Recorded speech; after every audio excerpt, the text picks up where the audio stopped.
So, Okay, everyone's favorite move. yao, Yao. which means top, Portuguese. Okay. So we talked about what's not piao, which is just rotating basic. She's just stacking, but then it's like the time, angle the time. So boom, shake, boom, shake. We could step apart. We don't really have any centrifugal force. We're just stepping around each other.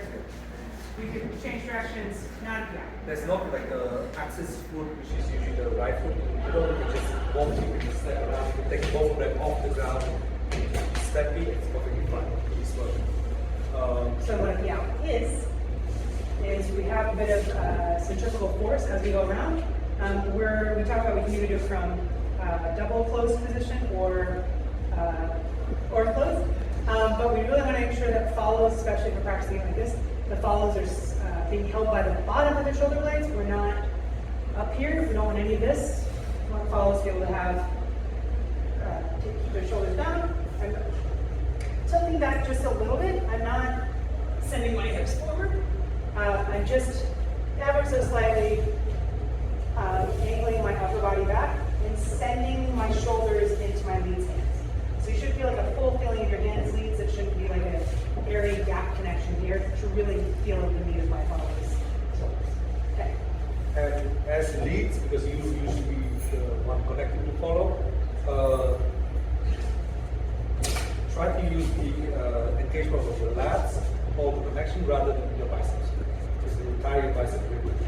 Use your lats now and just also use your own lean back to create that target. You don't have to be in like straight up and then follow your follow. You can use your own body and just counter the weight. Right? And then we talk about just going around. So we talk about like the footwork. So basically, the idea is we have the right foot in guido, and the left foot just walks around with the right foot, right? But because we want to we want to go like 360 in 3 steps, and that's kind of the rule. So because of that, you do want to take as big of an angle step as you can.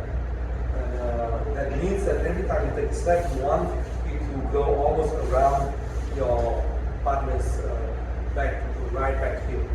Right? So that will create the biggest rotation every time you break. And then when you take the step to your left, you want to turn in, and as you weight shift on your left foot, your right foot can go off the ground, and then create this turn out, and as you step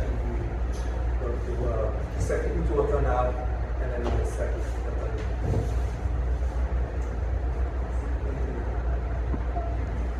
So when we talked about not aggressively picking up our feet, so we're going to step on our partner, so we can just kind of slide our feet as we go around. We don't really need to march at any point, so we can keep our feet pretty close to the ground, no matter how often we get stepping up. And then we enter into this move from just a Virginia entrance. So what that looks like. Again, the Virginia is not like the ones where you step back, it's more like the one where you step like to the side. So if you're stepping back, it's going to be really hard to. So you want to step more to the side, stay close to your partner, and then just generate this rotation. We talked about spotting as an option. We can pick a spot and then look at it. We can also follow, look at our lead. We can even look to follow. I personally can't do that when I'm leading, when I have a spot. But yeah. And the exit is Virginia, but it's, again, like, when we talk about Virginia entrance and exit here, we don't want to step diving back or back. We want to step more diving forward or to the side. So I'm going to begin the rotation to shake, shake, boom, shake, shake, boom, shake, shake, boom, shake, shake.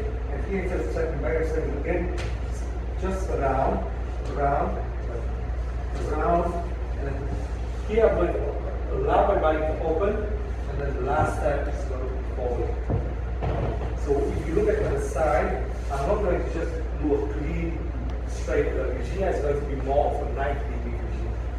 Okay, so it's always have that leftover rotation that will translate to a Virginia. Let's show it from the direction. So with the count, the Virginia entrance and exit, 5, 6, 7, 8. 1, 2, and